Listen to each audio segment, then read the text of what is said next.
everyone, and welcome to Roy's Tie-Dye Sci-Fi Corner, episode number 193. Special episode, folks, as we are celebrating Ross's 3-year anniversary with the show. And since it's 3 years that he's been with the show, it was only proper that Ross pick the movie for what our discussion was going to be tonight. And it was appropriately picked by Ross. Have I said that Ross chose this movie? I think that reveals Roy's feelings on A Clockwork Orange. No, in all seriousness, we're going to be talking about the cult classic 1971 film, A Clockwork Orange, starring Malcolm McDowell. But before we get started with that, and before I go through the comment sections, first I just want to say welcome to everybody that's out there. We're going to be doing little things differently tonight, so we're going to do a little bit of a treat, and I'm just going to ask folks out there to be patient, as you know how I am with technical difficulties on the show. Pretty much gotten through a lot of them thanks to StreamYard. Thank you, Warren Friedrich, for that, because he actually suggested StreamYard. But just stand by, folks, and we got something fun to show, so just stand by.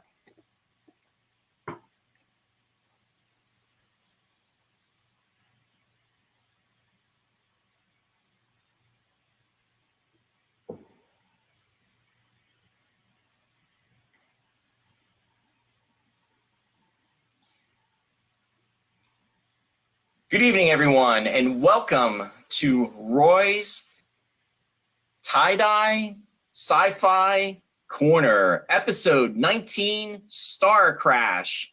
Thank you for joining us tonight, folks. I'm really happy to have everybody here. And with me tonight is my guest host, is a very old friend of mine, and I have actually not spoken to him in almost 35 years. So this is a wonderful way for us to kind of reunite and to get back into the whole sci-fi adventures. And he's my good friend from the past, Mr. Ross Amico. Ross, welcome. Thanks very much, Roy. Your old friend who's getting older. This is the world broadcast premiere of my Corona beard, by the way. No razor has touched this face since about St. Patrick's Day. Oh my goodness. I hope everyone's well on your end. Yeah. Ross, it is so awesome to have you on. This is great. This is going to be like a nostalgic show. I mean, we're talking about Star Crash tonight, but before we start talking about it, the fact that we're able to reunite with everything that's going on in the world, with everything, and just to be brought together. But actually, the way we're being brought together is to talk about a sci-fi movie that is from like our generation, when we were growing up. And it's just no better way to reconnect. So I really want to thank you for being on, and I'm just really excited about this. I've been really looking forward to this. Well, thanks for having me, Roy. Of course, Joe gets Star Wars, but I get Star Crash. So. But this was one of my recommendations. So I mean, it was. In fact, before we even start talking about the show, there's so much stuff going on in the world right now. I mean, especially within, on a global pandemic. But then we also have stuff that's going on within the country. So I'm just really happy that we can actually take the time to bring, friends, fans of science fiction together, and just kind of like, just have fun discussing and reminiscing about shows and movies that, we love from the past. And no what better way than to do a movie like Star Crash, which is from 1978-79 when it premiered, and is just essentially it's just a really fun movie. I just think that it's going to be a really kind of cool hour just to kind of like talk about it and see what the fans out there think. And as people start coming in, I'm going to start welcoming them to.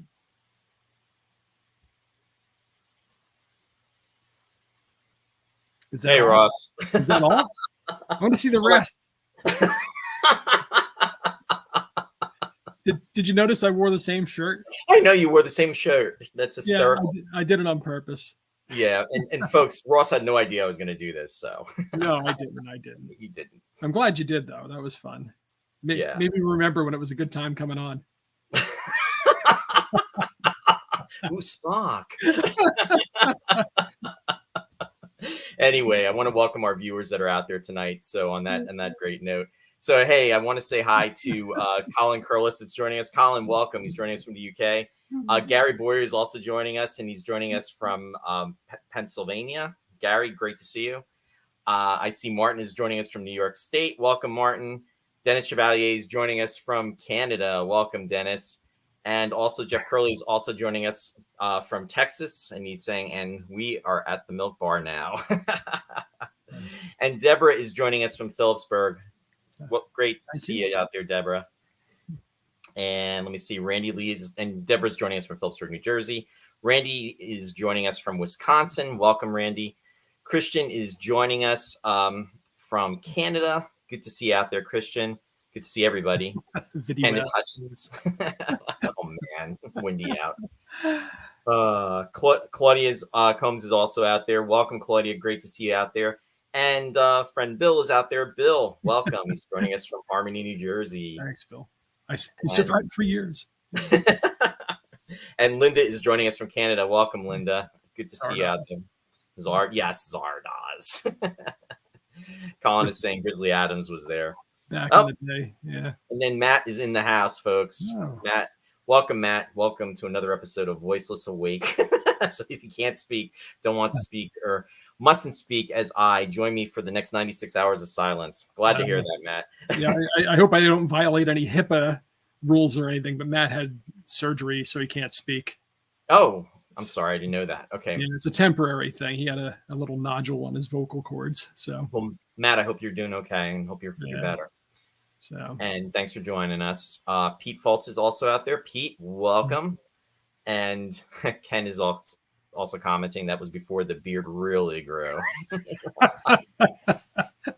It's true. And Liz is out there joining us. Liz is joining us from the UK. Welcome, Liz. Good to see you out there. Sue is joining us. Sue and John are joining us from Massachusetts. Welcome, Sue. Randy is saying that he thought he was in a time loop. Yeah. So did we, Randy. And then also Sue is commenting saying, hi, oops, I missed the comment here. Hi, Roy. Hi, Ross. Happy anniversary. Your amazing music and movie knowledge has dazzled and entertained us for 3 wonderful years. Well, that is very nice. Thank you, Sue. Thank you. And yeah, I agree. I agree. It doesn't seem like 3 years. Yeah. Do you realize it's been 2 years since I shaved the beard? I think I did that on an anniversary show also. This beginning of June. I think you're right, Ross. I think it was 2 years ago. Yeah, it's amazing. Yeah. So what did I do? I kept the beard for a year. Then is this my how long have we done 3 years, or is this the beginning of the 3rd year? We've done 3 years, right? Yeah, this is actually we hit the 3-year mark because you came on. The official date actually was June 7th of 2020. Okay. So right now, yeah, we're at 3 years. So we're going to begin with the 4th year. Yeah. So I guess for the 2nd year, for the 1st year. So I was only a year with the beard. I shaved it on the 1-year anniversary. Okay. Because what happened was, I think you told me you started growing the beard, I think in March, if I remember correctly. That's what it was. Yeah. Yeah. And then you shaved it in June. So you literally had it for 15 months. Right. So that's what happens when you don't shave for 15 months. Hey, Lou, try this at home. Yeah. Lou's joining us from Rhode Island. Lou, great to see you out there. Welcome. Thanks, Lou. Yeah, and actually, Ross, Shari sends her best. She's up in Canada, but she told me to say happy anniversary to you too. Thank you. Yeah. Thank you for all your well wishes. No, absolutely. Yeah, folks, we really appreciate them. Lou saying spotty internet connection tonight due to storms. Yeah, we've got that here too, Lou. We just had thunder here. I don't know what's going to happen. It just started to rain a little bit, but hopefully we won't get knocked out. Yeah. Knock on wood. Knock on wood. So anyway, the other thing I would like to do is just to share the screen. We always like to give a nod to actually, you know what? I'm not going to be able to share the screen. Am I going to be able to share the screen? Let me see if I'm going to be able to share the screen. I think I will be able to share the screen. Stop screen. Like I said, folks, it's going to be this could go on for. This is a good filler. Yeah, this could go on for a while. This is going to be going back and forth tonight. Oh, I see. You're doing something else here. Yeah. So we always like to give Starlog Magazine a shout out because Starlog Magazine was the source for information regarding movies and television back in the day. And regarding Clockwork Orange, I mean, Malcolm McDowell had been interviewed by Starlog, but one of the things that I came across in the research today was Starlog it had actually done an issue which covered the play of A Clockwork Orange, which was actually performed in the UK. And I was not aware of that. Yeah, that came much later than the movie. Yeah. Yeah, and I understand there was a swipe at Kubrick that Burgess wrote into the play. Oh, really? Where he had a Kubrick walk-alike come onto the stage and then they kick him off. Alex and the Droogs. They kicked him off? Yeah. Oh, man. Anyway. So there you go. There's that. Yeah, he had a complex relationship, let's say, with Kubrick. Oh, there we go. Burgess. Yeah. That's just like you and me, Roy. Oh, look at this. Shari was able to join. She said, "Hey, guys, I actually am able to join you from Birch Island in Ontario. My mighty cell phone is working for now. Happy anniversary, Ross." Thank you, Shari. I hope you're having a good break up there. Yeah. Cell power comes through in Ontario, Canada, on the island. Christian is saying Andy Warhol did a film, too, in the 60s. Yeah. A film of A Clockwork Orange, or what film? And whatever because there was I don't know, there was a Clockwork Orange apparently adaptation that I hadn't seen before that was excerpted in some documentary I watched with a bunch of punks. It looked like it was done in the 60s. It was in black and white. Mm-hmm. It would have preceded the Kubrick version, but yeah, because this one came out in 71 that we're discussing tonight. Yeah, so maybe there was a TV adaptation or something, or if somebody tried to recreate scenes from the book for a documentary. Okay. And couldn't afford Kubrick. Yeah, right. Hey, before this, though, it looked like it was the 60s. Yeah, go ahead. Yeah, I was going to say, we also like to always say all roads lead to Star Trek on the show. And Malcolm McDowell obviously was in Star Trek Generations as Soren. And that was the 1994 film, which was actually the first film with the Next Generation cast. And that was it's actually coming up on the 30th anniversary, which will be next year. Interesting enough that there is only a 22-year difference between this film and the Next Generation film. Excuse me, 23-year difference. So, well, there you go. The passage of time. Passage of time. Yep. What did it say? The best road. What did it say? You flashed it too quick. Oh, I'm sorry. There you go. There you go. The best road. Yeah. There you go. Sue says it best, or nobody says it better. And I promise not to start singing James Bond. Yeah, agreed, Colin. 1994 seems like it was just yesterday. And I promise not to start singing yesterday. Yeah, that's true. That is true. Anyway.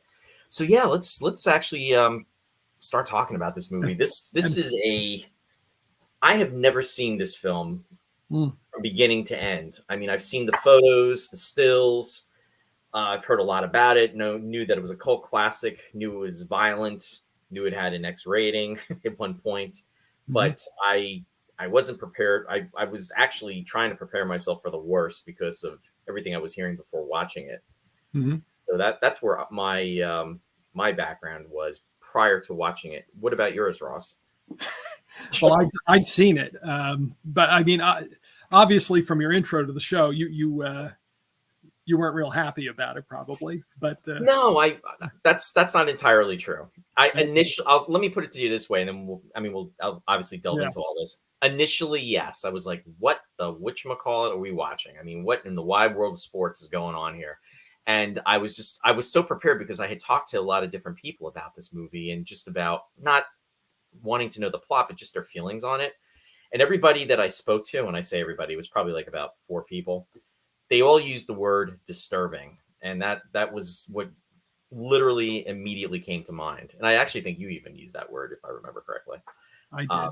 Yeah. So that's what, I was kind of like preparing for the worst in regards to that. And, but anyway, so go ahead. I'm sorry. But it's all, to me anyway, and I'm sure to a lot of people, it's disturbing, but it's also very funny. And that's part of what makes it disturbing. Yeah. If you didn't find it funny, there are 2 kinds of people that don't find it funny. There are those who just are turned off by the violence. And then there are those who glorify and emulate the violence, and don't get the point of the movie. or at least part of it. I mean, there is no one point. There are like so many things that we could talk about with this film. I saw it for the first time in my late teens, which is pretty much the strike zone to see the movie, because I think a lot of young people like the movie. You know, I saw it when I was probably 18 years old, and I saw it a bunch of times in my 20s, and I don't think I saw it again until this week. And I was worried that not worried, curious if it would hold up, kind of thing, if my perspective would have changed.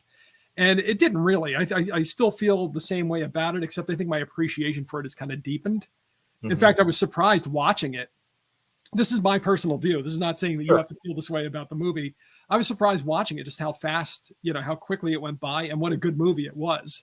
It was probably, I mean, compared to what I'm seeing of late, at the movies, this was like a masterpiece. Right. And I understand that when it came out, there were very mixed reviews, which I find hard to believe. Even when I saw it when I was 19, I couldn't understand why people wouldn't like it.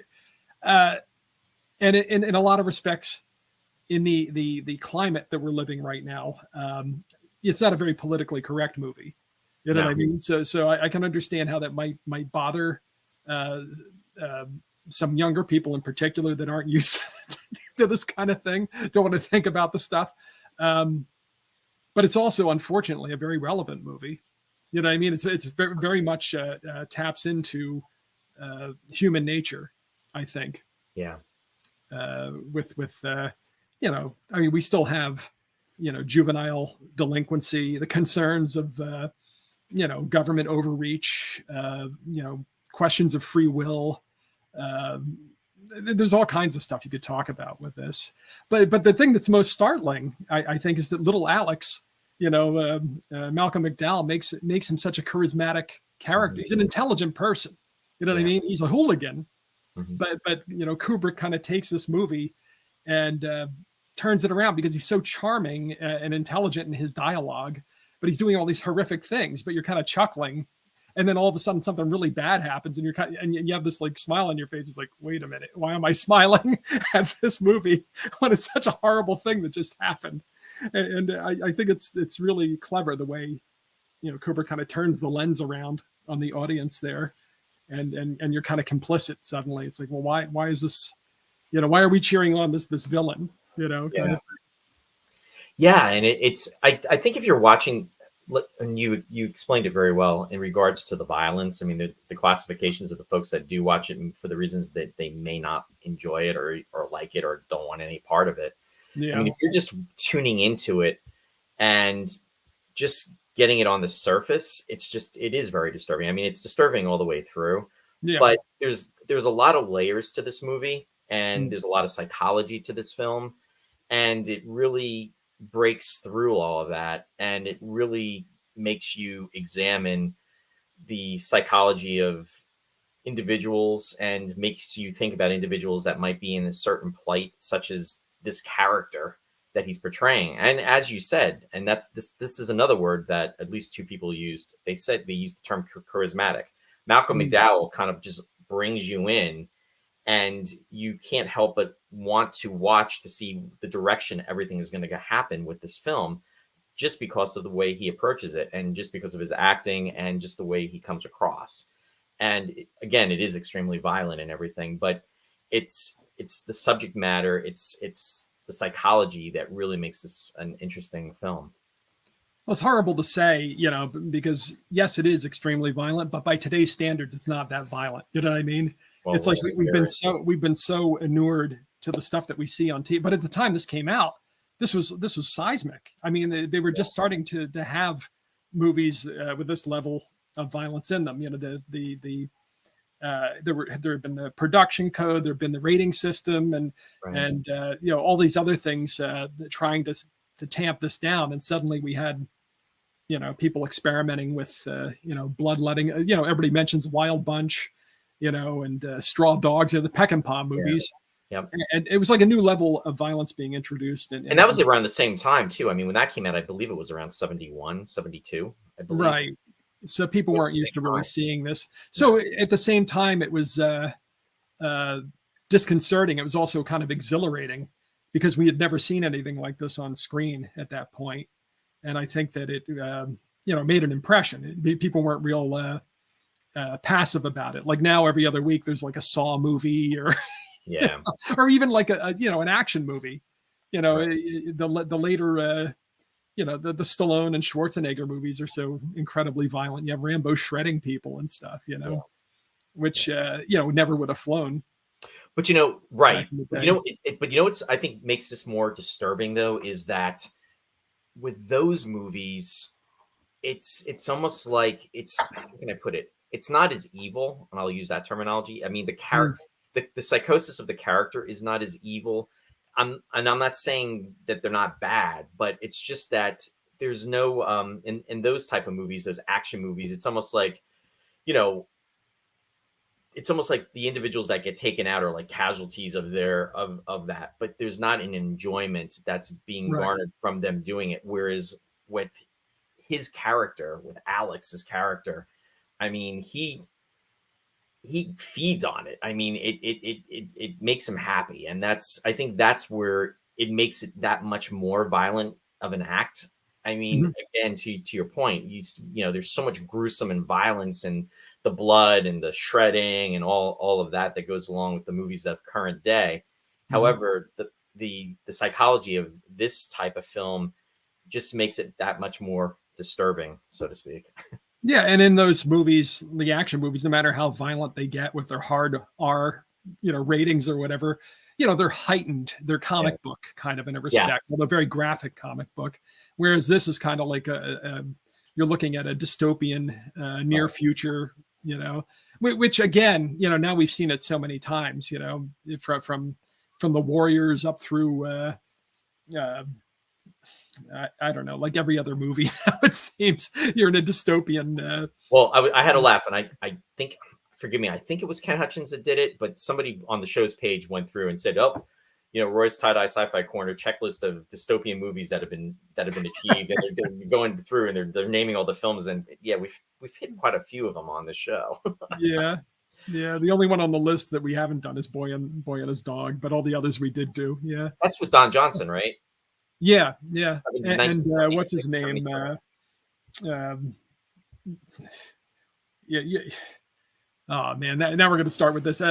Robards, Jason Robards. It's Robards, yeah. Does the voice? I think does the voice of the dog. Yeah. Dennis Chevalier said they showed it in a psychology class at college here as part of the course. I believe it. I totally believe it. Now, Ken commented, he said, "I was 17 when I first saw the film during the first run. I didn't find it disturbing, but saw the problems of an out-of-control government that ultimately creates an out-of-control sub-society. Yet there is culture that still survives. Then the government changes. Alex is brainwashed. That change happens. Then the government changes. Alex is brainwashed. That change happens, and then Alex returns to the way he was." Yeah, he's like a pawn, really. Yeah. Also part of it. Richard III syndrome, exactly, where you're sympathetic to the villain. But it's kind of interesting, where he talks about the progression there, because I kind of felt the same way about watching Unforgiven, totally different movie, the Clint Eastwood movie, how it takes all the myths of the classic Western and then turns it inside out, and at the end pulls it right back outside, outright again. And Clockwork Orange is kind of like that. They turn it around and then they turn it around again at the end of the movie, when he gets his he's cured all right. Yeah, exactly. Final scene of the movie. We won't go there. I love that. Yeah, there you go. Linda said, "The best thing about this movie for me is Beethoven. This might have been one of the first movies I ever saw with ugly, mindless violence, so missed any art aspect." See, I think it was very artfully done, but there is something else that's disturbing about it to that point, because I was talking about how, it not being politically correct. It was also very much of, in the parlance of the day, there was a lot of that male gaze stuff going on. Yeah. Where you got a lot of female nudity. You got a lot of even the iconography in the milk bar. Everything was like naked women. Right. And it's not just, it wasn't just tasteful nudity. You know what I mean? It was like crotch shots of everything, even on the poster with the snake. It's like, all right, Kubrick. Even the snake was nude. Yeah, right, exactly. It's like Kubrick was taking lessons from Ken Russell or something. No stone goes unturned with nudity. So I can understand how especially this would turn the stomach of women, but it's surprising if you Google the Clockwork Orange costumes and stuff. women all dress up like Alex for Halloween and stuff. And it's like, as a woman, I'd be very disturbed by at least the imagery in the movie. But here's a question for you before you go on, and I didn't mean to cut you off. But do you remember people? Do you remember kids our age back in the day dressing as Alex for Halloween? Absolutely. You do? Okay. Oh yeah, you didn't? No. Okay. Well, you know what though, being down in Philadelphia, it's one of these things. Like I said, it appeals to young people, and every year, all the guys were always dressing like little Alex. Wow. Well, when they weren't dressing like women, you know what I mean? Right. There was a lot of drag going on, but there was always somebody dressing like. Yeah, but I'm not even talking about that. I'm just talking about the dressing as the character Alex. But yeah. He's kind of like a glorified bad boy. You know what I mean? It's like, I don't know. Maybe I'm a little more jaded than you are, so it does. No, really. It's a disturbing movie, but it's not like. It didn't shock me coming to it in the 80s, the late 80s.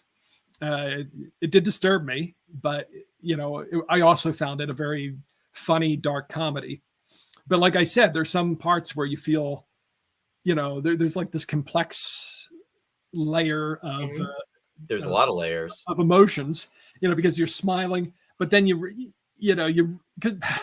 sympathetic to him when the tables are turned and exactly. They manipulate it in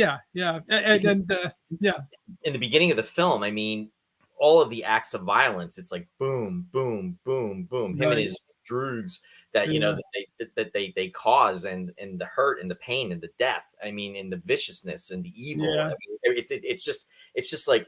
There's no remorse. I mean, he even does it to his own. He does it to his own friends and gets off on it. You know what I mean? Yeah. But you get the Rossini and the Beethoven on the soundtrack. But you know what? Linda seems to agree with you because she wrote, maybe now that I'm more jaded, I should watch it again. But you know what? I shouldn't even confess this, but it kind of hit a little close to the bone. Because. My friends and I, we're a bunch of hellraisers, and we listen to Beethoven. And we never hurt anybody, but it was like, oh, I can totally relate to this movie. Explains a lot of things, Ross. It's funny because Alex, I'm a classical music guy. Alex, just because you like classical music doesn't mean you're a saint. But as you would know if you knew a lot about some of the composers. But Alex loves Beethoven. Right. And it kind of opens up this other perspective, this other aspect of the character. You think, well, he's got no redeeming qualities. He's charming, but he's got no redeeming qualities. He's intelligent, but he has this other life where, you think that he has this larger existence outside of this in the music, because he can kind of appreciate the music and get lost in the music and everything. But then you see the visuals of what he fantasizes about when he listens to Beethoven's Ninth, and it's all him being a vampire and people getting crushed like from 1 million years BC, boulders falling on people, volcanic eruptions and nuclear blasts. It's like, yes. Totally the opposite of what Beethoven stands for. Right. But it's also reflected, I think, a little bit in the soundtrack, because a lot of times when they play Beethoven's Ninth Symphony, which is, has a big ode to joy, a choral finale with the vocal soloist, but when they play it on the soundtrack, a lot of times it's in that electronic distorted version. So it kind of, I think, reflects that Alex has this like distorted view of, even when he listens to this music that's supposed to be ennobling, he has this twisted perspective. So it's a bit of foreshadowing into his character then too. Yeah, I think so. I think it reflects his character. Matt commented, he said, the movie was recommended by my high school psych teacher, Mr. Chiavallo, as a classic study in counter conditioning. Some other comments coming through. Gary Boyer said, the violence in action movies is secondary. In Clockwork, it's part of the main story. Yeah, very true, Gary. Very true. Ken said the Mexican film El Topo was just as violent, if not more. So I saw that in the fall of '72, a few months after seeing A Clockwork Orange. I've never seen that. Yeah. El Topo is the quintessential acid western.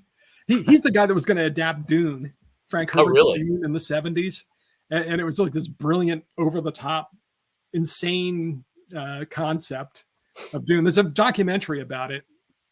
I don't know if it's on YouTube or not. I watched it on Netflix, and it's great. It's great. It's like you're convinced at the end of the documentary is the greatest movie never made. He assembled such a team, Really, of people that went on to become, world class, in everything, Star Wars and Alien and everything else. All the Orson Welles, Salvador Dali, the Rolling Stones, they were all involved in this Dune adaptation that he couldn't get he couldn't get producers. The producers would get scared. They'd say, "Sure, let's do it," and then he'd go and he'd show them his concept, and they get scared and pull out, and he couldn't get any support for it. But El Topo is Jodorowsky, the guy who would have directed. I think it's Alejandro Jodorowsky. Okay. Or Jodorowsky, I don't know. But anyway, he did El Topo. Gotcha. Christian commented, "My father saw Clockwork Orange when it came out in Toronto.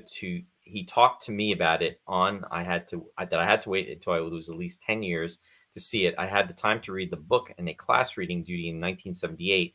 Finally, when I saw it in the early 80s, it took me 3 viewings to really appreciate it." Yeah. Okay. Yeah, it was for me. I liked it from the first time I saw it, but if liked is the right word. But I recognized that it was a good movie. Appreciate it. Yeah, for me anyway. Yeah, definitely.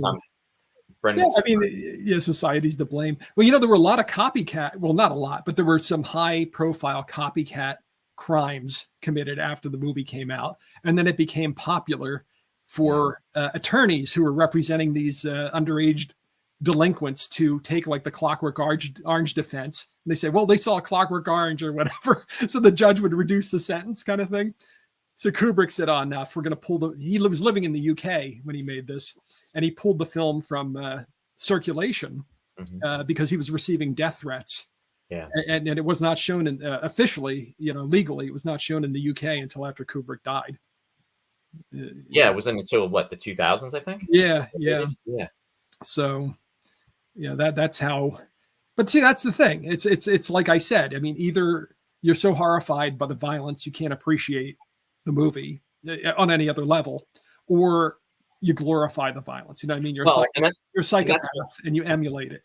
Right. And that's why I think it's really, and that's what's scary about a film like this. Yeah. Where it can cause that. But the other thing is, I think with a lot, a few people have said, and I can see the reasoning, you almost have to watch it a few times because it's like you break that ice. And if you can actually sit through it, because there, I personally was watching it, I was like, oh, and it was really disturbing. And I was like, okay, I'm going to get through this. I'm going to watch the whole thing because I got to give it the chance. This movie was nominated for 4 Academy Awards, one including Best Picture. So, I mean, on that level, I mean, the film was appreciated. Not having seen it from beginning to end, I knew that I had to finish it, and I did. And then when I got to the end, definitely had a different appreciation for the movie than I did it, within the first 20 minutes, 25 minutes of it, because there's so many, again, layers that needed to be explored and understood. But I think this is almost a film, if you can get past the violence, it's good to go back and rewatch, because then I think you take in more and you absorb more, and use the word appreciate it more. Well, maybe there's something broken in me. I mean, I do know people that won't watch it because, I mean, they've seen it before and it was so violent. And I do know my stepfather hates it because of the eyeball scene. A lot of people are disturbed by the eyeballs being kept open. And supposedly, I mean, the guy that was actually a doctor in the scene was really a real doctor in reality, because they were monitoring his eyes and they were making sure that they gave him the drops to keep them lubricated. But they wound up scratching his cornea anyway, and I think they said that he actually had temporary blindness for. I mean, classic Kubrick. I mean, he cracked ribs. He was blinded. There was all kinds of stuff that went on with.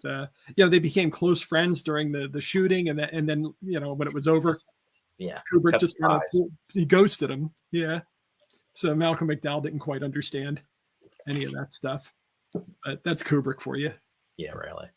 I think I would really hate to hang out with Stanley Kubrick. I don't think he would hang out with me though, but I don't think I would like Stanley Kubrick as a person. Just guessing. I don't know anything about. I've never met him personally, but he did make some good movies.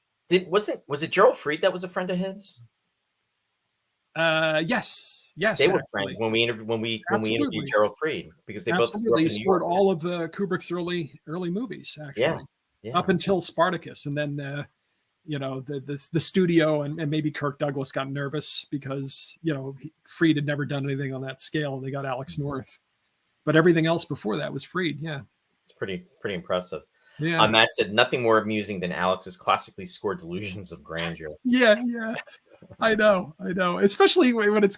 I mean, maybe you have to be a classical music lover too. Just seeing that whole scene in his bedroom when he's playing the scherzo from the Beethoven Ninth Symphony, and you got the snake, and you've got the pornographic poster, and you've got the crucifixion things, and the most blasphemous chorus line. It's like, oh my god. Yeah, I mean, especially, I'm sure, I mean, the take on religion, I'm sure that turned a lot of heads as well. I don't even want to go there with that. Christian said before Malcolm McDowell was cast, yes, Kubrick thought of casting the Rolling Stones with Mick Jagger as Alex.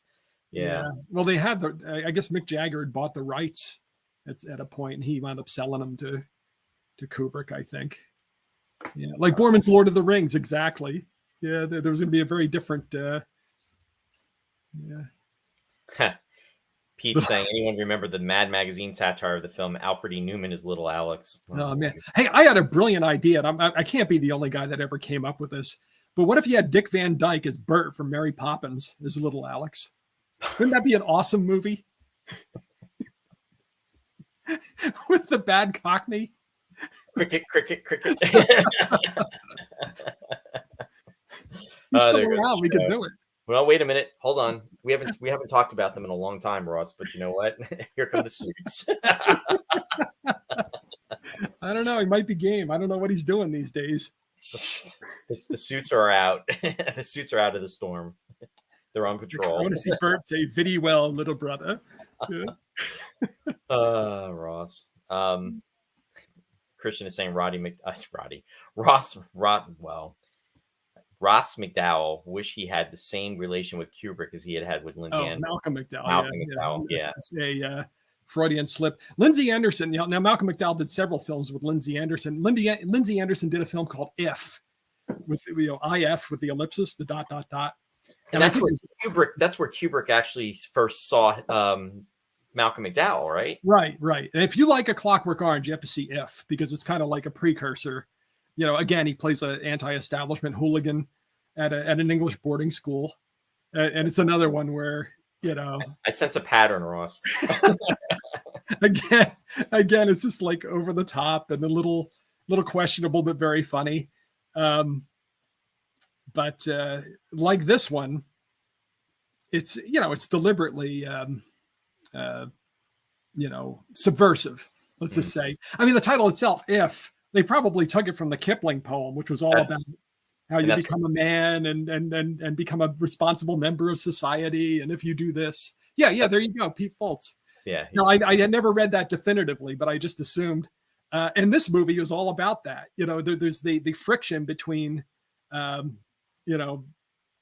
becoming it's beyond society. It's becoming a cog, becoming kind of a tool, piece of clockwork. You know what I mean? As opposed to a human being with free will. The priest said it best in the movie. He seemed to get it. Totally. When he's going to go in for that conversion, or he asks about the conversion therapy, or the what they call it, the rehabilitation, the Ludovico therapy. Yeah. He said that for a human being has free will. And Kubrick himself, when he came up with the title of Clockwork Orange, or not Kubrick, Anthony Burgess, the writer of the novel, came up with a Clockwork Orange. He was asked what was meant by the title, and he gave some answer like, "Oh, it's Cockney." But nobody ever, he says, "Oh yeah, it's from the Cockney for queer as a Clockwork Orange." And I mean queer as in strange, it has nothing to do with Pride Month. It's like the peculiar, the old sense of the word. Yep. Something strange as a Clockwork Orange, but nobody has been able to apparently ever trace that to any kind of Cockney slang, rhyming slang.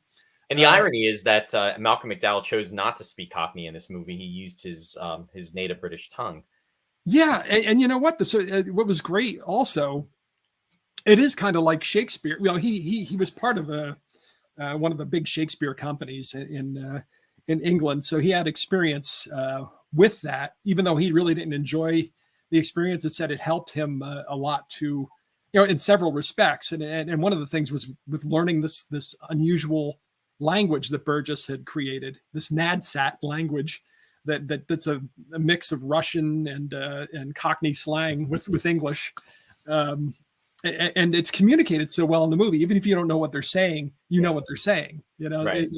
Burgess really picks some really apropos, colorful, words for each of the concepts that the guys are discussing. I mean, when you hear yarbles, you know just what it is, even if you don't know what the word means, or bullshit. Well, yeah, because of the way it's used in the context, so Yeah. you're able to identify what it what's being depicted. Gary just commented from the New Yorker article from Burgess. First, the title. I first heard the expression as queer as a Clockwork Orange in a London pub before the Second World War. It is an old Cockney slang phrase implying a queerness or madness so extreme as to subvert nature. Since could any nation be more bizarre than that of a Clockwork Orange? I hope it's true. I hope it really did exist and he didn't just make it up. But even if he did make it up, who cares? The other thing was the contrast between, he liked the idea of an orange being this organic, juicy, kind of vibrant, fruit. And inside, you would have the mechanism that would be wound by, as he put it, God or the devil, or as is increasingly the case, the government, big government, or whatever he said. So you have this conflict between, the natural nature of man who makes his decisions about good and evil, goes all the way back to. And that's the other thing too. I mean, in regards to the film too, it really is conveying you are either good or you are either evil. It's like, it cannot be like, you can't be trained. You know what I mean? It was almost like a morality tale in a way. It was a morality tale. I agree.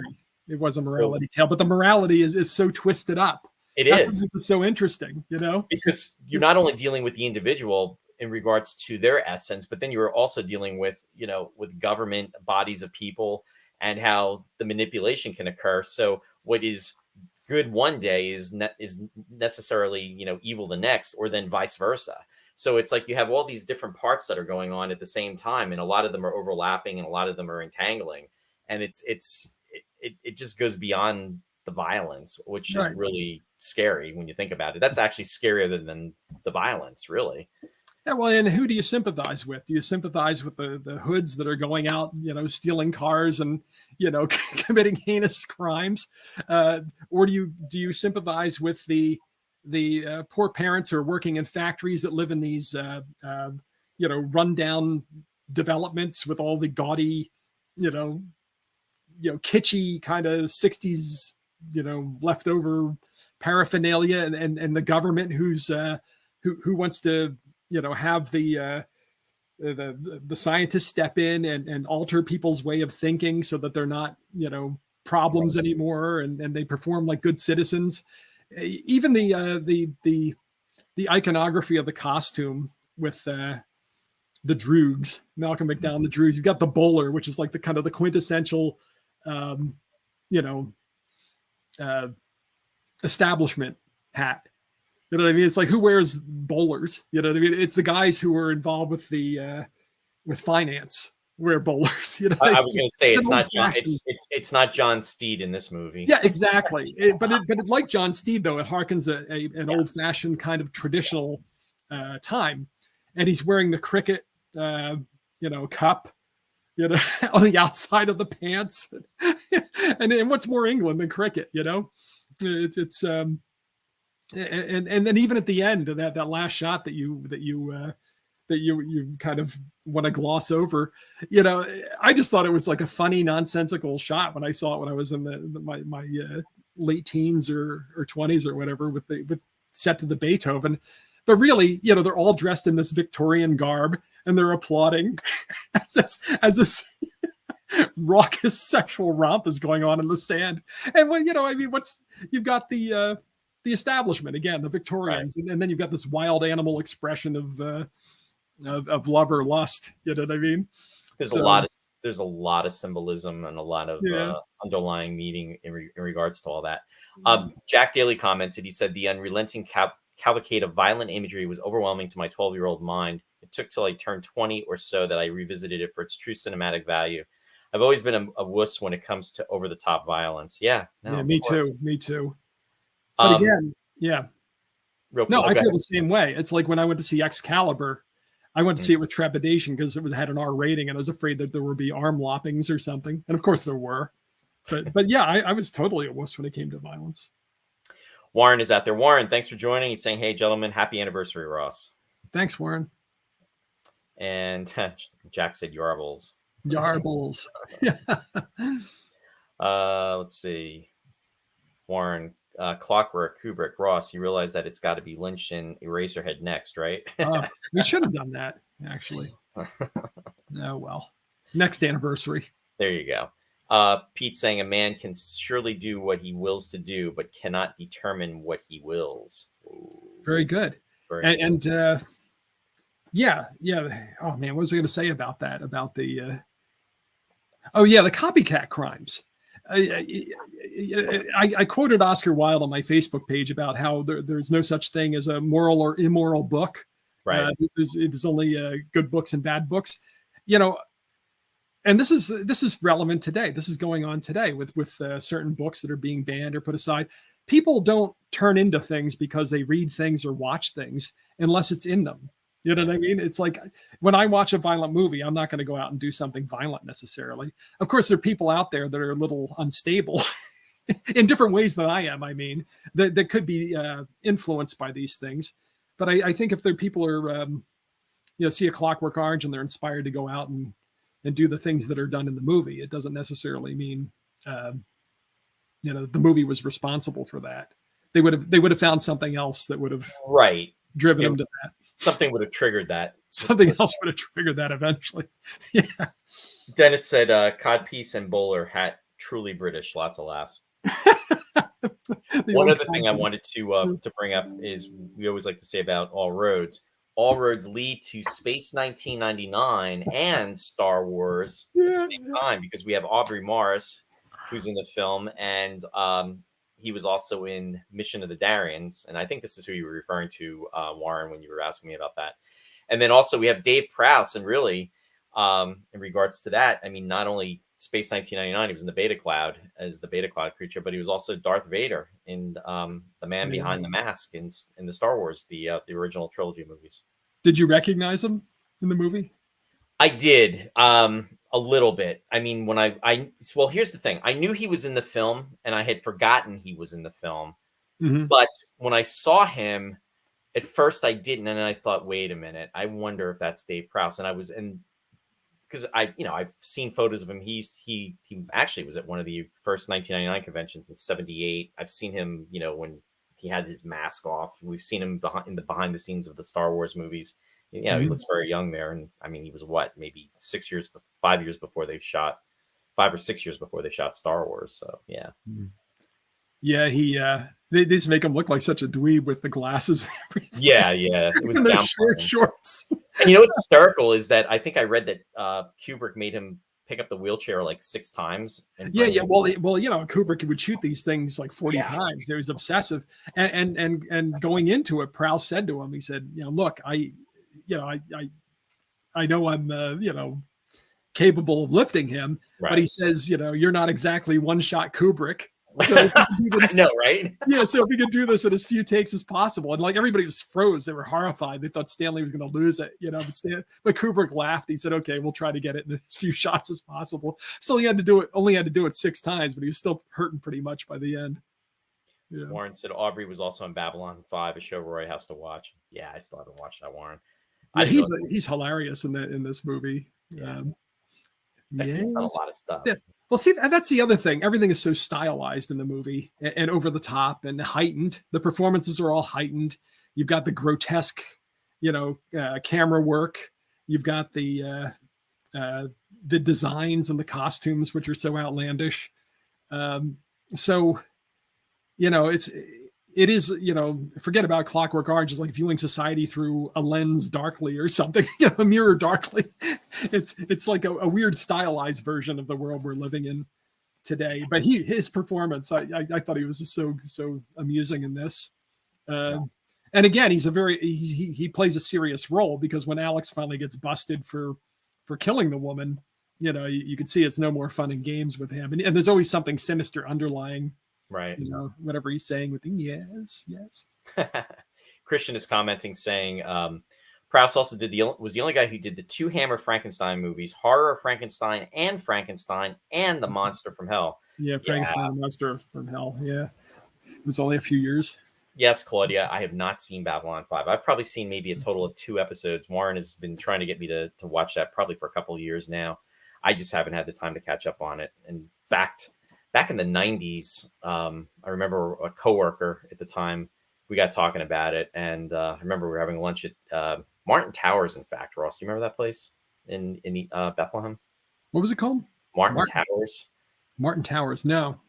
It was like the skyscraper in Bethlehem that they knocked down about maybe 5 years ago. Oh, okay. Yeah. But I remember talking about that series. So it's definitely on the list of things to say. But he's done a lot of stuff. Yeah. And, sadly, he passed away just a couple of years ago. Pretty much West England in the late 60s. It's true. It's very, very Austin Powers. Yeah. Everybody was wearing Austin Powers ties. But look at little Alex when he goes record shopping. We're gonna lighten things up a little bit. So we're gonna come back to some fun moments or famous moments with Ross. Oh, there we go.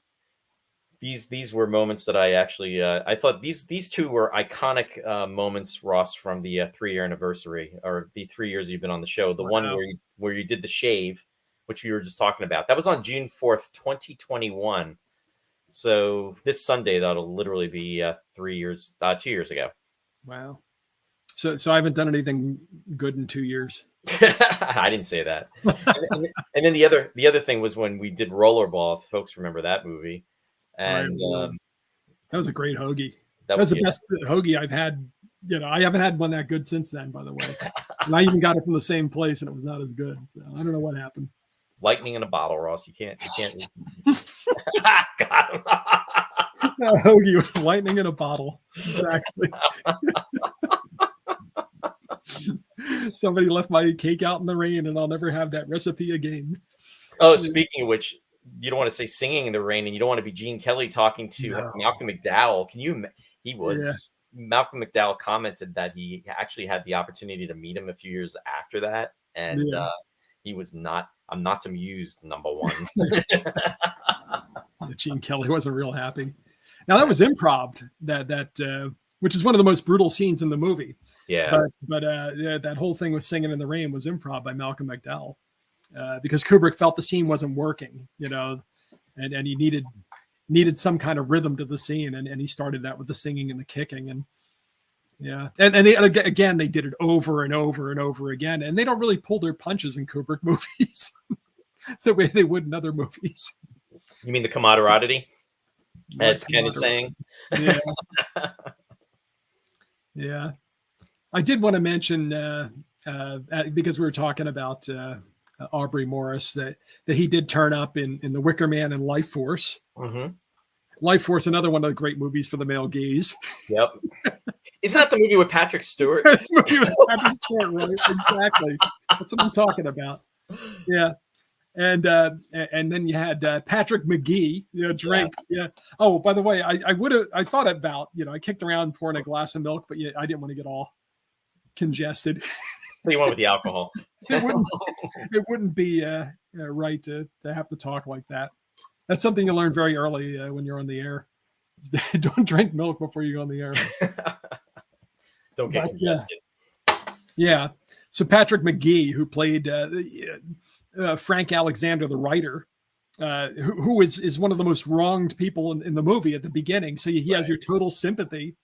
And Malcolm McDowell, little Alex finds his way back there later after his rehabilitation, and he has a whole string of bad luck, of course, when they release him, and he finds his way back there, and then you find out that he's as bad as little Alex is. You find out he's subversive and he's trying to, and yet he kind of mirrors them, because he too is trying to take down the government. He was anti-government, and yet he wanted revenge on Alex. But that, I loved his performance, because it was so, he got criticized in some of the reviews I read at the time that Kubrick kind of directed him into such a comic performance, like a exaggerated performance, like a cartoonish. Yeah, but how could you not want him to be like that? I can't imagine him doing that any other way, with his eyes bugging out of his face. Would you like some more wine? Have some more wine. There you go, the real Wicker Man, exactly. It's like when Mrs. Metz was saying, eat up Dexter. have some more eggs. Yeah. So he was in a few things that we've done before too. Yeah. Patrick McGee, and it's another one of these things where if you read up on these guys, they're just like character actors to us, because we're movie people. But you read up on them and you just see the theater credits are unbelievable. He was one of Samuel Beckett's favorite actors. So he did all this Beckett. He wrote plays for him. But he was also in like a lot of horror movies that we've all seen from the 60s and 70s. So, but those are the actors that really help and make the performances. I mean, make the movies come true. Yeah. Because without them, it's the whole. It's like a teamwork, really, but. But they definitely lend something to it, the color and right, and make their presence felt. Known. Known. Philip Stone, who played the father, he's been in several things that we've done, and he was the with Blumbert from Captain Blumbert from Indiana Jones and the Temple of Doom. Oh, really? Yeah, it's not his greatest credit. He didn't really have a lot to do in that film, but he was Grady in The Shining. Okay. The other Kubrick film. Remember when Nicholson goes into into the bathroom and Grady's there? That's Philip Stone. I didn't realize that. Okay. And I didn't realize also he did the voice of Theoden in Ralph Bakshi's Lord of the Rings, the animated Lord of the Rings. Okay. Yep. Oh, there you go. Seance on a Wet Afternoon. Yeah. McGee. He was quite a voice, McGee. And one other face that I didn't recognize, but I read he was in. I knew David Prowse, but Steven Berkoff was in it. Did you recognize him? He was in the interrogation with little Alex. He was the good cop, bad cop. He was the one that was beating him up and pressing on his nose and everything. He still had hair, so it was hard to recognize him. But he always played a villain. Like in Rambo, he was the guy at the beginning, the Russian, and also he was in Octopussy. He played again the Russian general, and he was the bad guy in Beverly Hills Cop. And now that you're mentioning it, I'm remembering him more so from the James Bond movie. Yeah. He always played the bad guy. He even played Hitler in War and Remembrance, the Mitchell or Robert Mitchum. Miniseries, but he always played a bad. But in real life, he was a playwright and a big theatrical guy. Supposedly, his stuff that he did was really in your face and talk about subversive. But he always played such a like a sadistic villain in the movies. It's funny that he had this side where he's a playwright and a director. Different take. Yeah, different. Sue commented, Roy, can you ask Ross if he's ever seen The Mosquito Coast? I remember The Mosquito Coast. That came out, I think, in '85, and it's a very different dystopian movie starring Harrison Ford, Helen Mirren, River Phoenix, about how a father controls his family. Oversimplification of plot, not your standard Harrison Ford fare. I saw The Mosquito Coast as a part of psychology class in college. Did you see that one, Ross? I did. I saw it when it was in the theater. I only saw it once, though, I believe. And it was quite a different movie for Harrison Ford. I had higher hopes for it because Harrison Ford, I knew it wasn't going to be an action movie. Right. Harrison Ford was in it, Helen Mirren. It was Peter Weir who directed it. Oh, okay. And who had done Witness with Ford. Yep. I believe if you're in the Philadelphia area, they're going to be showing that at one of the film societies there soon. I saw it on their schedule. So if you're in Center City, Philadelphia, or have a way to get in there, you might want to Google it. Oh, 86. Yeah. 85. Yep, I was off. Yeah. Yeah, I did see it in the theater. It would be worth me going back to rewatch it now because it's been a That long would be time past. that would be interesting to say. Yeah, and there was a scientific element to it. Mm. I don't know if I would consider it science fiction, but some of the movies we've done have been borderline. So, Well, that's true. Yeah, I mean that's okay. oh yeah, Go I ahead. think one of the movies that McGee was in was the final program that we watched Oh, yep. for this. Yeah. All right. Anyway, go ahead. So anyway, I want to switch gears again.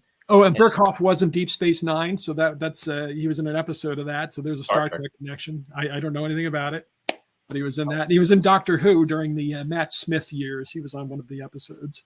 Interesting. Matt Smith, I only know from The Crown. I never really watched the later Doctor Who's, but he plays Philip in The Crown in the early seasons. Gotcha. Whoops. Hold on. Must have been the wrong hat. Nothing Okay. up my sleeve. Presto. Presto. Now for something you'll really enjoy. Hang on one second. Hold on. Where did it go? Hold on. I love it when things don't cooperate. All right. So hang on. I think I've got it. Hold on. Why isn't this coming up here? All right, folks, stand by. I gave this as a warning earlier before we started that. All right, sharing screen. I could keep talking, but I don't want to if something comes up, I don't want to stomp it. No, you're fine. I don't want to talk over it. No, you're good. Hold on a second. No, let me know if you want me to talk. You can continue. This I want to talk. All right. Well, A Clockwork Orange was a novel by Anthony Burgess written in 1962. I did read it, but it's been a good 35, maybe more years, I think, since I've read it. I read the American version, which omits a final chapter that Burgess added that appeared in the UK edition, which has Alex becoming a well-adjusted member of society and growing up and being, part of the cog in the machine. So, I was still, it pretty much ends the way it does in the movie with him, I was cured all right kind of thing. And he's still a hooligan. When all is said and done, he's reverted back to what he originally was, or he never changed. That's the other piece of it, right? Yeah. Well, he never changed. That's the thing. It's imposed from the outside. They make him feel ill, but he still has these impulses. Right. You know what I mean? It doesn't change the person. Exactly. And that's a huge part of all of this. Right. I actually figured it out. All right. So I'm gonna share another tidbit, folks, and this is just another one of those fun moments. So this is just gonna be a couple of minutes just to share, and Oh, there's another highlight. Yeah. Here we go, Ross. Or Santa Claus. Go Yeah. figure. You know what would have been a good high concept? It would have been if Santa had fought the Thing. That's as good as Big Van Dyke. Yeah, I know. I was thinking that when they finally get to the North Pole. But I'm getting ahead of your plot synopsis. No, that's okay. It was interesting too, because we are introduced to Santa Claus in the very beginning and his workshop and everything. And I love that they actually have a reporter going up there and he's interviewing, Santa Claus and then also Mrs. Claus. And what is interesting too, this film, believe it or not, this film was a landmark in the sense that this was the first film to actually feature Mrs. Claus. Film had never done that prior to that. So you know what? This film holds substance for that. Yeah, it's in the Guinness book. Yeah, so the actress, by the way, Doris Rich, was in a TV series, The Egg and I, which was based on the movie, but she played Ma Kettle in that show, which I think lasted about 6 episodes. So that was her other work. They were all on fire when they made this one. This is the high point of everyone's career. Like Pia Zadora, like Orson Welles, Citizen Kane right at the beginning. At the end, he's making the wine commercials. Yeah, it's kind of like that. Start at the top It just goes like this. Can you imagine the residuals they made from this movie? Yeah, I have a feeling that they weren't real careful about that, Roy, because it seems to be very much in public domain. I don't know. This movie had a $200,000 plot, or excuse me, plot, yeah. Yeah. $200,000 budget. Yeah. So which probably equates to, probably like about $1 million today. Yeah. Hey, I see Gina's out there. Hey, Gina, thanks for joining us. Gina, did you ever see Santa Claus Conquers the Martians? I know that you've mentioned that you like a lot of the old films. I'm wondering if this was on your list. Right below Casablanca. My two favorite movies. Uh-oh, our numbers are starting to drop, Ross.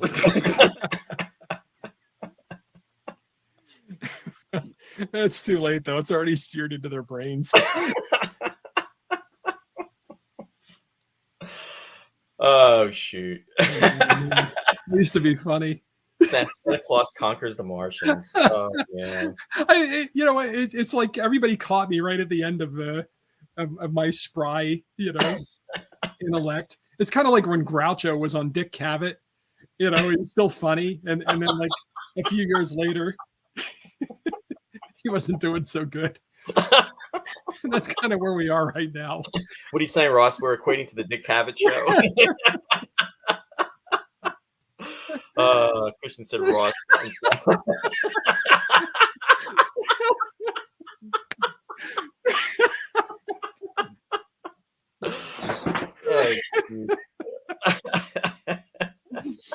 Absolutely. Oh boy, Christian. Liz Burley. Oh god, feels like the unexpected Tuna Hammer House episode. Oh my god. Oh boy. Pia Zadora once opened for Slasher Las Vegas. Oh god. Oh, good times, Ross. Good times. Ross Amico as Professor Noam Chomsky. Paul. What is Paul saying? Oh god. The next up interviews with Lemon and Yoko. Oh no. Oh god. Oh man. Good times, Ross. Good times. Roulette. There's a relic from the 70s. Yeah. It's a good thing Ross shaved that beard before it took over. Oh boy. Yeah, fun times. Fun times. Yeah. The good old days. Yeah. Ugh, that's enough laughter. Before the dark times, before the empire. Yeah. We're not laughing enough on the show anymore, Roy. I think part of the problem is we're not doing the show enough. Oh goodness. Anyway, I wanted to share I'm sharing stuff from the past just because it's so much fun. But I wanted to share just a couple of clips from the film. So yeah. Yep, there you go at the milk bar. At the Corova Milk Bar, drinking their Moloko Plus. Your Moloko Plus. It was me, Alex, and my three droogs. Yeah. Yeah, George interesting and too, Bim. Yeah.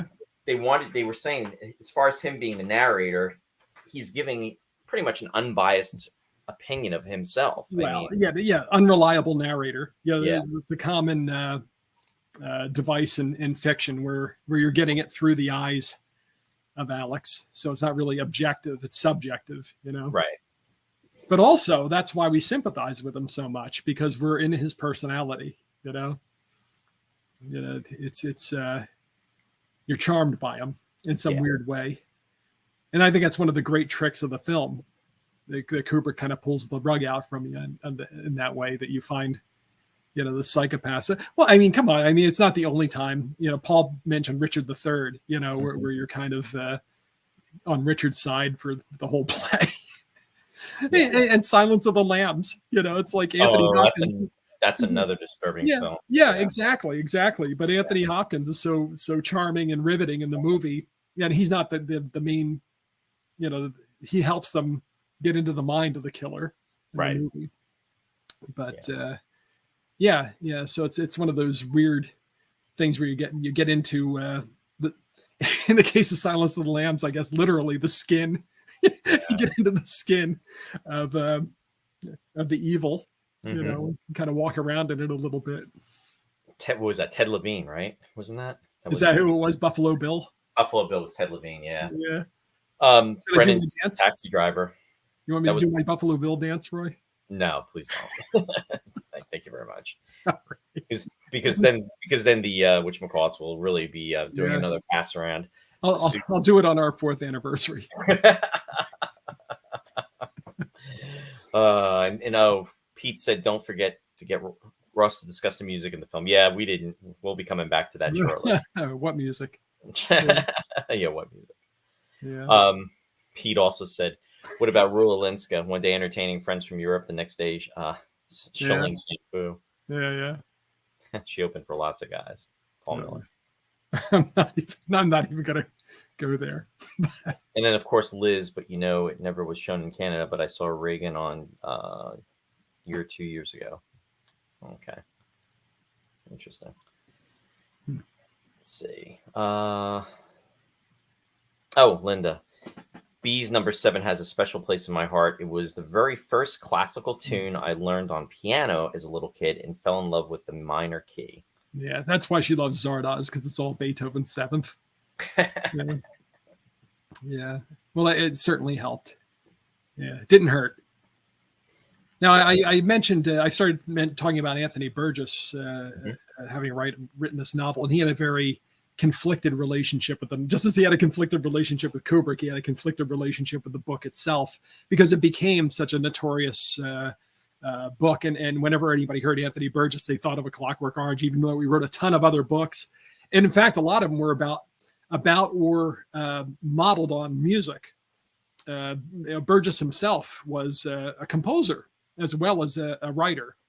In fact, he wanted to be known as much as a composer as he was a writer. Really, the wider world hasn't borne that out. He wasn't a bad composer. If you go on YouTube, you'll be able to see. I put some links on my post today on my Facebook page at Classic Ross Amico to different Burgess works that are on YouTube, so you can listen to him as a composer. But you know, his novels. You know, he did a one about Napoleon. In fact, it's called Napoleon Symphony, I think it is, because Beethoven's Third Symphony was originally dedicated to Napoleon, and the whole novel is modeled on the form of Beethoven's Third Symphony. So he did stuff like that. He would write fiction that was modeled on musical forms or musical illusions, and he's also a big James Joyce guy. So this NADSAT with the playing with language and stuff. This is something that Joyce would have done, and he borrowed, you know, kind of that idea from James Joyce. But the other thing about Clockwork Orange is what drove him to write it was his wife. I don't know if you read this. She was a victim of a horrific attack during World War II. There was a band of American deserters in London who raped his wife, and she lost their baby. Oh God! So, you know, and understandably, and it led to long-term problems. But understandably, this would have haunted him, and that's what drove him to write A Clockwork Orange about these violent gangs. So it was not for him. You know, it was not a book to be. It was not something to be celebrated. You know what I mean? It was kind of like him working through this stuff, and the book kind of took on a life of its own. And then Kubrick's movie, of course, made it, you know, internationally famous, because no matter what you write in a book, no matter how controversial a book is, it never gets out there like a movie does. You know what I mean? Yeah, the book, when was it? 1962. The book was 62, written? right? Yeah. That's when it came out. Yeah. So that's the story behind that. Wow. So yeah, and for all the years that I knew about Burgess and knew about the book, I didn't know that tidbit about which wasn't a tidbit in his life. It was a seismic event in his life that drove this. But of course, you know, it's a double-edged sword, because, you know, ironically, it's what made him familiar to most people, even though he did a lot of work in the movies and for stage stuff too. He translated Cyrano de Bergerac from the French in a good modern English translation. You remember the movie Quest for Fire? Sure. He did the prehistoric languages for that movie. He did stuff like that, you know, Gotcha. to make some additional dough on the side. A few extra bucks. Yeah, when he wasn't writing books. On a lighter note, because Gary basically said, "Thanks for bringing down the party, Ross." Yeah. Linda said, "Zardy."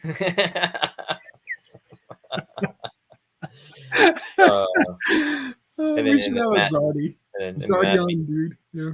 Matt being Matt said, "For the 4th anniversary, I wanted to see you dressed as the twins from The Shining." Yeah. Sounds good to me. Oh boy. Brendan is commenting. He's saying, "I read somewhere that Burgess quit his job as a clerk to pursue a writing career after a doctor incorrectly diagnosed him with a terminal illness, giving him only a year to live." Wow. Oh, is he the one that okay? Because I knew there was some writer that maybe it happened to more than one guy, but that's I did read that, but that was a long time ago. I read that. Okay. Yeah. All right. But you know what? I think he makes a lot of his. I don't doubt his story about what happened to his wife, but I think he got in on the whole mythologizing of A Clockwork Orange because, you know, like where he got the title and that kind of. I think he kind of, and his relationship with Kubrick, and because he kind of changed his story over time, you know, about certain things. Kind of morphed. Yeah, like at the beginning, he kind of acted like he was on board with the adaptation, and he liked the film and thought Malcolm McDowell was great and everything. And then like later on, he was a little bit, you know, kind of down on the film. He didn't have anything bad to say about Malcolm McDowell, but he had a lot to say about Kubrick, I think. Yeah. I think he was bitter too because he never got paid anything.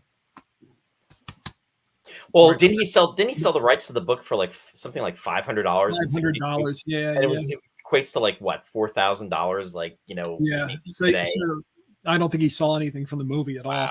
So well, there you go. But he was out like doing the publicity tours. Sure. With Malcolm McDowell. Well, Kubrick, you know, being the recluse, stayed at home in the, you know, his little compound in the UK. Go figure. He makes movies like these, right? And then he's all, you know. Yeah. You know, solitary. You go take the heat. Yeah, really.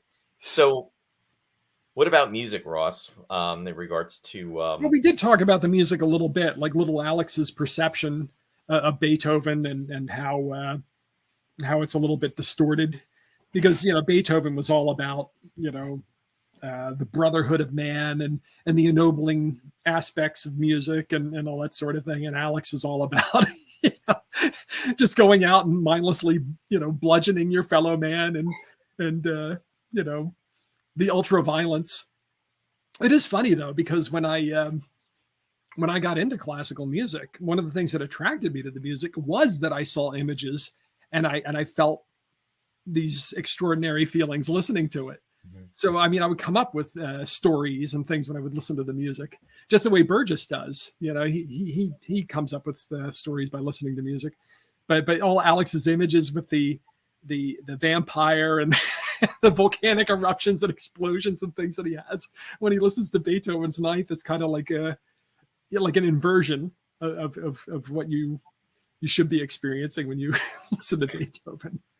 It's interesting though, because how music affects people in different ways, but I mean, it's almost like similar but different, because we're all, I mean, I'm assuming, but we're all influenced on some level. But for me personally, like even when you hear like, I'll use the obvious one, you know, like John Williams. I mean, you know, music like that. It's very uplifting. It's very motivating. It's very inspirational.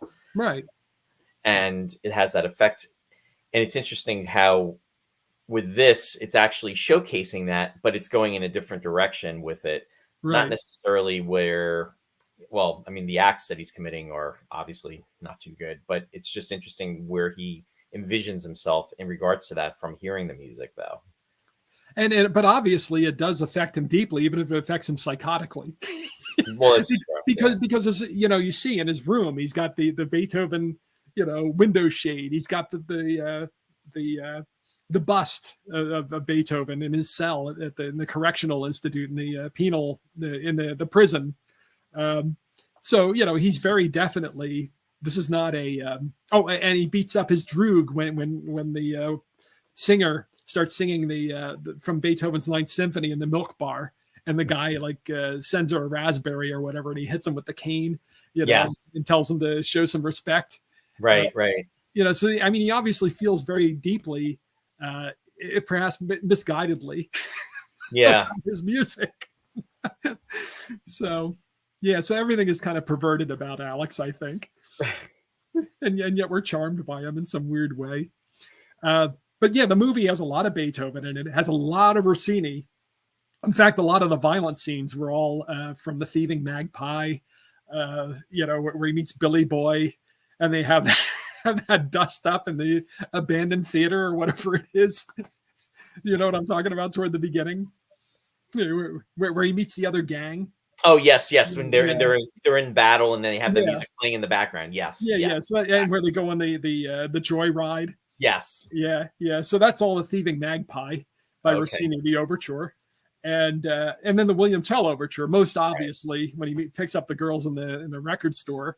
But they use the real morose cello solo from the opening of the William Tell overture a lot in the movie. Like when he goes, oh, here's the part where we get to the sad part of the story. When he goes to prison and everything. They're playing from the sad part of the William Tell overture at the beginning with the cello. But yeah, that whole the lively William Tell thing where he picks up the women from the record store. Apparently, it took almost a half hour to film that. Did you know this? You're talking about the scene that's pretty much the threesome.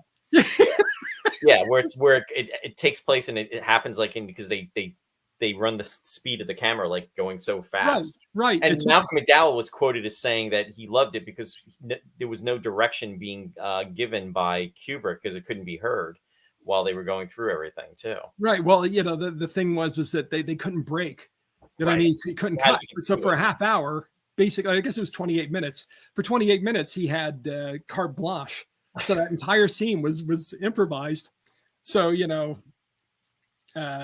and then they speed it up and it's only a few minutes on film, right. Like a minute or something. But oh my God. Speaking of being cut, supposedly the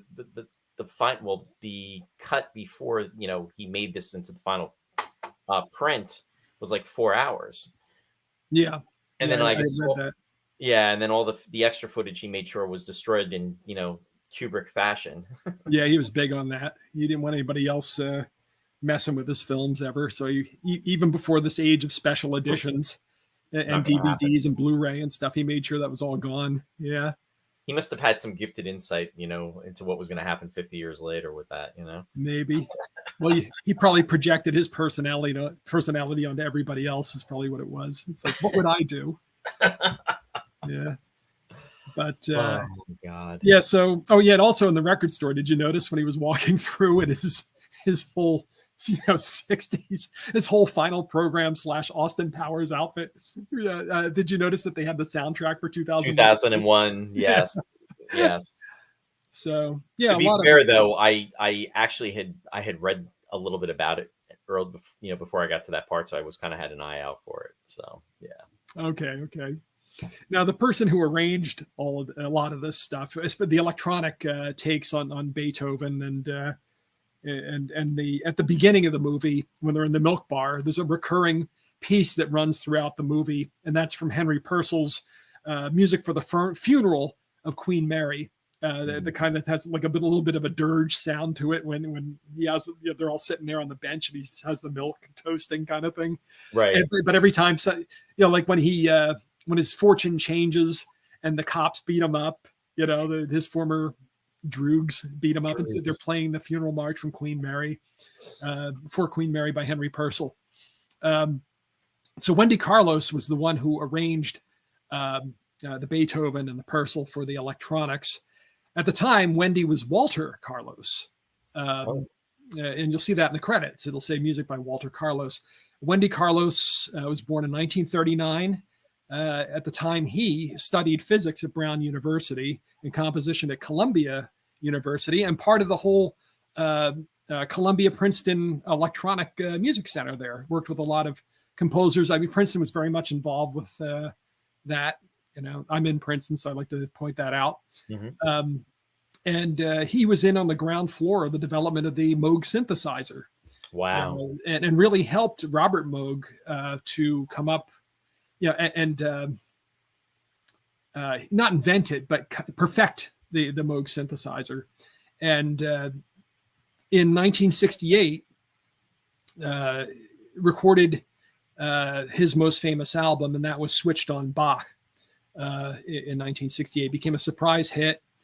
I wanted to say about Wendy Carlos that she lived as even when still a male, lived as a woman since 1968, underwent sex reassignment surgery, sex change in 1972, and has lived as a woman, as Wendy, ever since.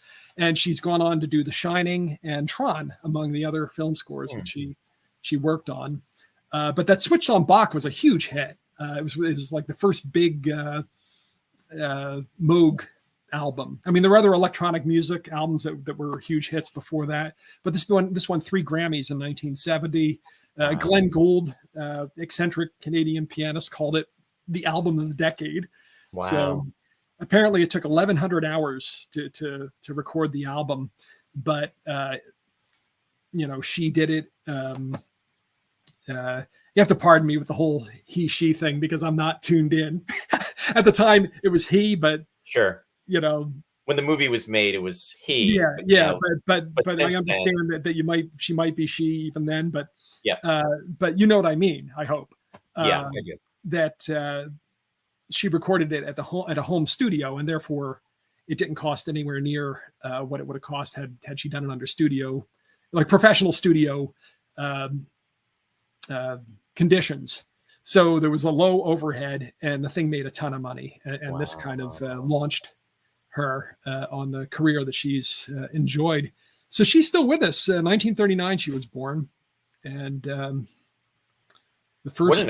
What an accomplishment, though. I mean, and when you think about it, especially, you said that was the first time that had really happened with that type of music. So that's very amazing accomplishment. Yes, Gary, first transgender recipient, absolutely. Yeah, and it was an exciting time for electronic music, because a bunch of pointy-headed lab technicians, composers, and lab technicians were messing around with this stuff for a good 10 years or more before. Well, I was going to say too, in the 70s, we would hear a lot of synthesizers. I mean, that became the way. I mean, right. Joe introduced me, and I say Joe Metz, your cousin.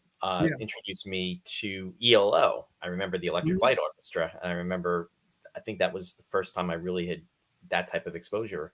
And I even remember the album. It was Long Distant Voyager. And it was really like you're in the middle. It's almost like you're in the, with the Amish land. And then in the corner of the album, you have this like spaceship or like a satellite, and it says Long Distance Voyager right there, and that always stuck with me. I thought that was cool. But that was the thing with the Moog, and once they came out with the keyboard, it was very convenient for for rock groups and for anybody to be able to make these sounds. But once upon a time, you had to do all the programming yourself. Right. You had to do the wiring and redo it for every note you did and everything else. So, and every sound combination.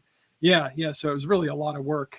And so she was right in at the kind of the Wild West stage of actually, it was right about, I think she was part of the settling of the Wild West. The Wild West is when you had all the pointy heads just, where the computers would take up the whole room. Yeah. and that's what they're using to write music. And Moog got it down into the keyboard finally. I know. Now we have little handheld computers that we call iPhone. Yeah. It's amazing. It really is. And like I said about Burgess, he's a deeply musical thinker and as a lover of music and a composer. So he worked that into a lot of his stuff. In fact, so this was Wendy Carlos's big hit. It was called Switched on Bach. I have the CD, but it had the same cover on LP, basically. And that's the thing that was, I don't know how many copies, but it was a bestseller. And Burgess, I have one of his albums. This is his guitar, music for guitar. Mm-hmm. And to tell you the truth, I don't like. It's not that I don't like it, but it doesn't impress me that much. The guitar music, as does some of the stuff I linked on my Facebook page. There's a symphony on there, and his piano music. So and they rediscovered a cello sonata he wrote a few years back during World War II. So all that's linked on Classic Ross Amico on a post I wrote earlier. Yeah, no, thanks for doing that, Ross, as always. And I did see that you had several links attached for that, so that's very, very, very cool. Yeah. I'm going to start to wind down, and I'm going to ask that the folks and post any comments out there that you have anything more about the film. And thank you for that too, Ross. That was, as always, I mean, very, very detailed, and it was great to hear all that information. And what a talent she is. Yeah. I want to share another video, another moment from the show that is also another standout, and then that'll be like the last one we'll share, and then we'll come back to see if there's any last minute comments, and I'm going to go to the shout outs of the show.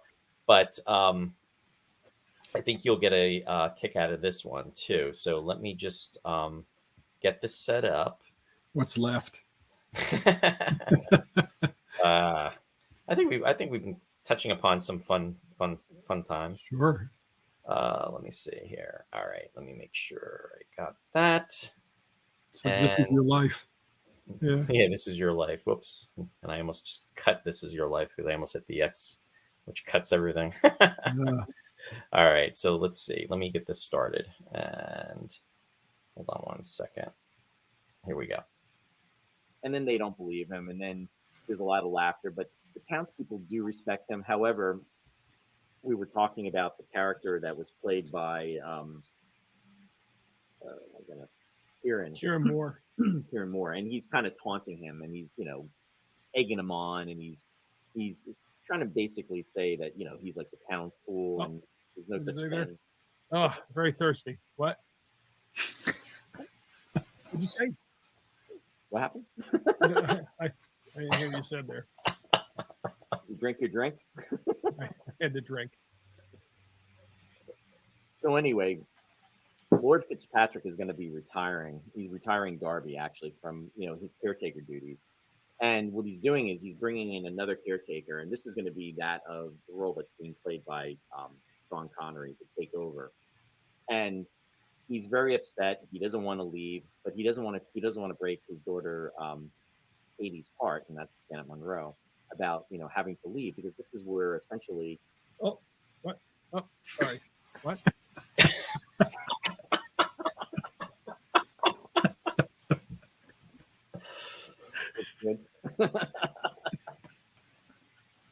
Your throat is parched. Oh, everybody say drink, drink, drink, drink. Everybody in the comments saying drink, drink, drink. There's probably like 30 comments drink. I'm laughing because Mike was one of the people who's saying, "What's the plot?" He doesn't care. He's saying drink. Hey, Mike, this one is for you, Rizzo. No, maybe I'll have another. Chug.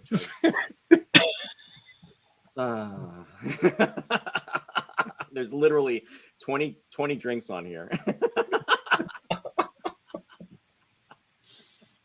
And that's the show, folks.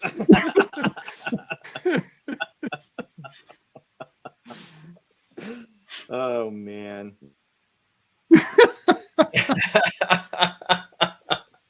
That, of course, is Go ahead. the secret drinking game where every time Roy said essentially, we all drank. Or basically. Oh, basically and essentially, I think. Is that what it was, basically? It was basically. I said essentially, and you went, what?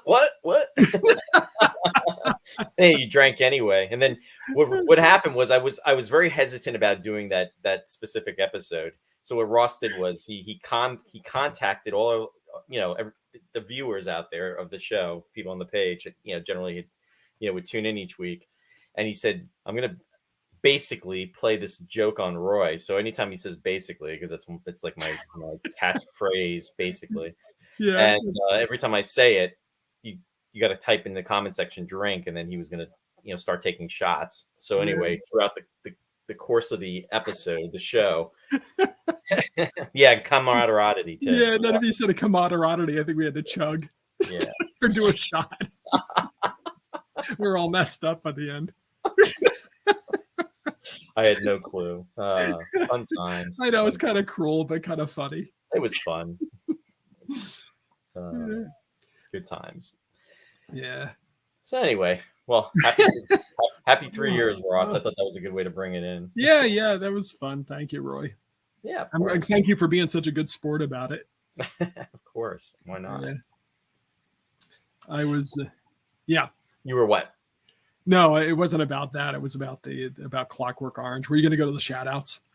Yeah, actually, I'll be going there shortly. Well, you know what? Come back to your comment about that. And what I'm going to do is, we haven't done this in a while, but we were doing a segment on the show, which was a nod to legendary newscaster Walter Cronkite. And this segment is entitled "That's the Way It Was," and I have ...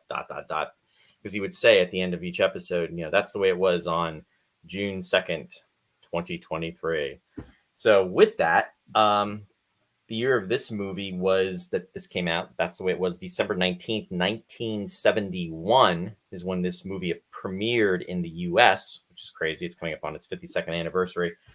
A few things. Inner City opened at the Barrymore Theater in New York City. It had 97 performances. It's an interesting play. Definitely, if you're interested in finding more information about it, Google it and check it out.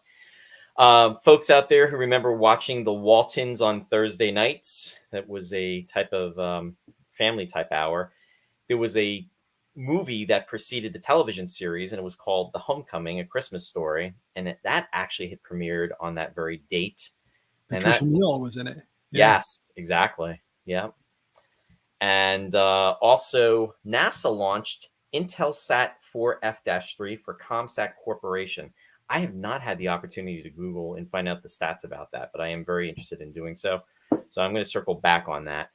And then any fans out there that remember the television series Melrose Place, there was an actress on that show, Amy Locane, and she played Sandy, and she was born in Trenton, New Jersey. It was her birthday.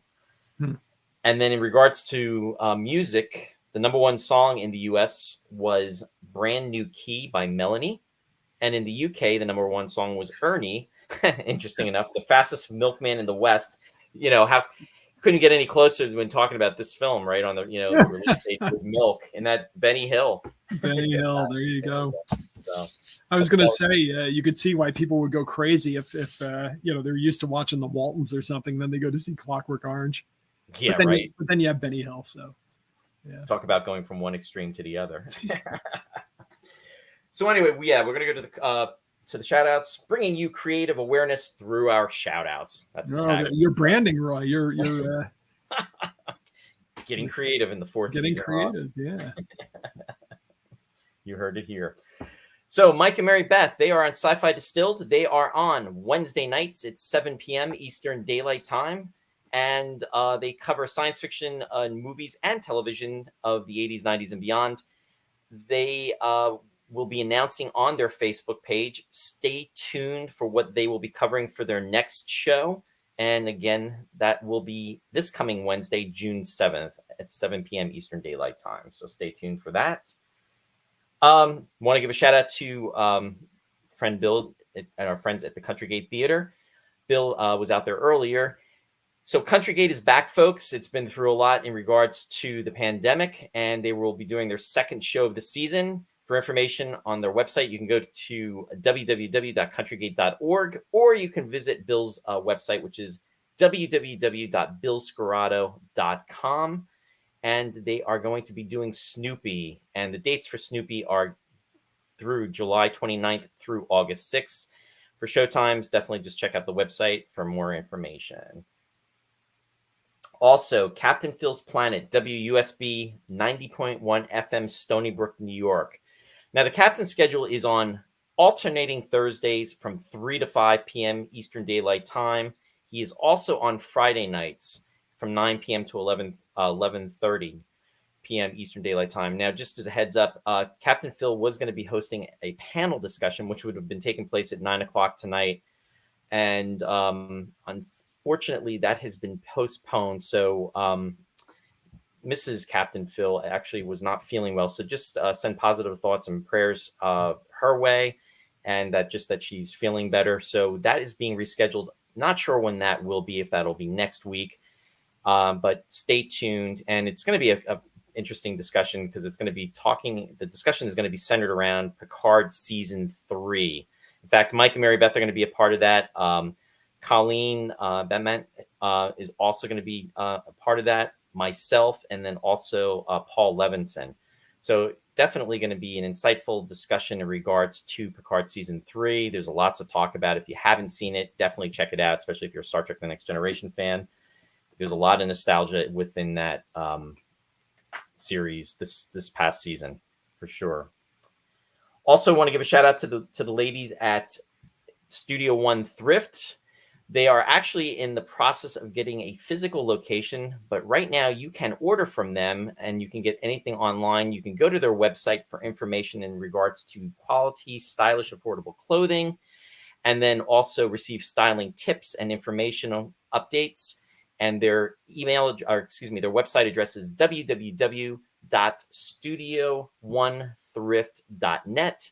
When you sign up, when you go to the website, make sure to sign up and you will be given updates in regards to that. And just want to let everybody know, the show, we will be back on Sunday, and which is going to be June 4th at 7 p.m. Eastern Daylight Time. And I'm happy to say that Todd Morton and Gordon Moriguchi of Space 1999 Props and Ships will be joining as special guests. And the very special guest is also going to be a filmmaker and producer and director. He's been up to the show, on the show before, and it's Mr. Jeffrey Morris. Jeffrey, we just had the pleasure of having him on several weeks ago. And in fact, he was up in Calgary for the Space 1999 convention. He's also going to be on the show with Todd and Gordon and myself this Sunday, talking about Wonderfest 2023. Wonderfest will be taking place in Kentucky, and that will be next Saturday and Sunday, which is June 10th and 11th. For information, you can go to wonderfest.com and find out about the tickets and information. Jeffrey's going to be talking about the documentary that he's got in the works, and also actor, our own very one and only Captain Alan Carter, Nick Tate, will also be at Wonderfest. So they will be joining us. And then also on the back end of the show, I'm also welcoming on is going to be another friend, is Sean Tabor. And Sean is a writer. He's also a filmmaker, and he's a prop maker as well as a model maker. And he's going to be talking about some of the things that he's going to be doing, panel discussion at Wonderfest as well, in regards to props that were made for Star Trek The Next Generation on the fly. So it's going to be an interesting show in regards to Wonderfest, so we hope you will join us. And then by Sunday, we'll be able to announce when Ross and I will be back and what we'll be doing. We have some interesting and fun stuff planned for the month of June. We also have special guests lined up for later in the month, which I'm not going to announce yet, but will be joining us. I'm very excited about that too. So we're there for that. And Ross, if you can let us know what you've got going on in regards to your stuff. Is that shirt again? Okay. So maybe you haven't heard yet, but WWFM, the classical network, after 23 combined years, dropped my shows. So I'm not going to go too much into it. I'm not going to say a lot as we're streaming here on the internet. Just because they're idiots, I'm not going to say anything. But my shows are available to hear in syndication. And now the best place to hear them is on the radio station of the University of Oregon, which is KWAX, KWAX. And unfortunately, the film show airs opposite, on the East Coast anyway. Well, everywhere, because people on the West Coast are watching at the same time. It airs opposite what we're doing here. We go on at 7:30. The film show starts at 8 on KWAX. So it's from 8 to 9 on the East Coast. So on a Friday night. Saturday nights, The Lost Chord is on at 7 o'clock Eastern time, which would be, 4 o'clock Pacific time. So Linda can listen at 4 o'clock her time, but it's 7 o'clock for the rest of us. And tomorrow night, I'm focusing on the English composer Havergal Brian, who was in the Guinness Book for a time. I'm not sure if he's still there, but he wrote the largest symphony That's not to say it's the longest symphony, although it's pretty long, but it is the largest symphony. To record it, they had to use multiple orchestras in different venues and a bunch of choirs and organs and things. It's called the Gothic Symphony, and I'll be playing selections from that tomorrow night on the Lost Chord. And the program is called Life of Brian, because the composer's Havergal Brian. And that's at, again, 7 o'clock Eastern on KWAX. You can Google KWAX, KWAX, University of Oregon, and the station will come up and you can stream it. I have the sound files in my possession now from the radio station. So I will be personally taking over distribution of the shows, and I promise to expand onto some other stations. So we have some other options of when to listen, and we won't have to go through it every week. Maybe you just post, you post it on a schedule and people can glance at it. So I have to say, then you can hear me on here and hear me on there. Because right now I think I'm on like 3 stations, but I have no idea. One of the stations airs stuff like at 6 and 7 in the morning in New York, and there's another place in North Carolina. I have no idea when they air it. So, but that's yeah. Just keep following my Classic Ross Amico Facebook page, and you'll see updates there. In fact, you'll get all that information on that. I shouldn't even talked about it too much. It's on my Facebook page at Classic Ross Amico, and you can see what I'm doing there. I'll post about the Havergal Brian tomorrow. Anyway, thanks, Roy. No, absolutely, Ross. And glad everything is working out and that you are expanding. And you know what? It's a good thing. And it is a good thing, actually, because I won't even go into it. But I will also be, I have the capability now to record new shows at home. Whereas, I sat here on my hands expecting to be welcomed back with open arms because they strung me along like that. But I won't talk about it. Okay. I won't talk about it. Anybody want to talk about it, you can contact me personally, but I'm not going to say it on our live stream. Don't talk it out, Ross. I'm not going to talk it out. I don't want to get in any more legal entanglements. Yeah. That's a good thing. Yeah. But no, we're really want to thank everybody that's tuned in to watch tonight. I'm glad you enjoyed the show. Very much appreciated. And and Ross, I want to say thank you for 3 great years, and looking forward to the next 3 good. Well, thank you, Roy. That was a lot of fun, and I mean, at least for me. I mean, why wouldn't it be? You're just lauding me. Oh, look, it's my great co-host. Thank you, Roy. Yes, it's true.